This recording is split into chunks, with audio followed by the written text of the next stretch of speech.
নমস্কাৰ smart education চেনেললৈ সকলোৱে স্বাগতম জনাইছোঁ। আজি আছাম হিষ্ট্ৰীৰ আৰু কেইটামান প্ৰশ্নলৈ আহিছোঁ। আজি প্ৰথম প্ৰশ্নটো হ'ল what is the ancient name of Assam? Ratnapith, Vidarbha, Pragjyotish, Thaneshwar. ইয়াৰ উত্তৰটো হ'ল প্ৰাগজ্যোতিষ। প্ৰাচীন সংস্কৃত সাহিত্যত প্ৰাচীন অসমৰ বাবে প্ৰাগজ্যোতিষ আৰু কামৰূপক দুটা পদবী হিচাপে ব্যৱহাৰ কৰিছিল। দ্বিতীয় প্ৰশ্নটো হ'ল which one of the following epics is considered the highest church of the pre-history period of Assam? ইয়াৰ শুদ্ধটো হৈছে কালিকা পুৰাণ।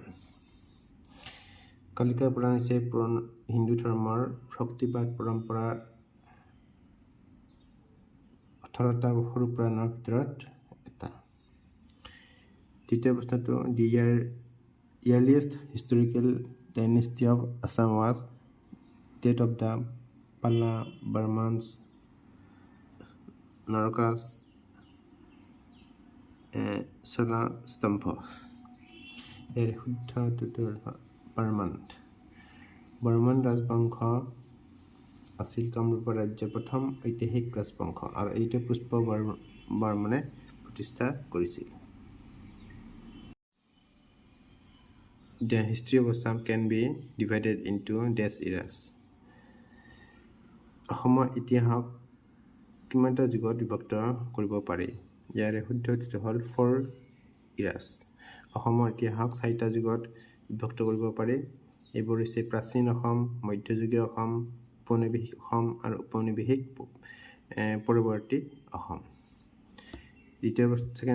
পাঁচ নম্বৰ প্ৰশ্নটো হ'ল দি কেপিটেল অফ প্ৰাগজ্যোতিষ ৱাজ, প্ৰাগজ্যোতিষৰ ৰাজধানী ক'ত আছিল?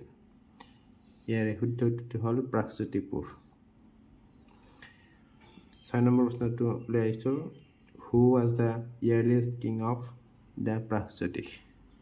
ভাস্কৰ বৰ্মন, নৰকা, মহিৰংগা দানৱ, বনাসুৰা। ইয়াৰ শুদ্ধটো হ'ল মহিৰংগা দানৱ।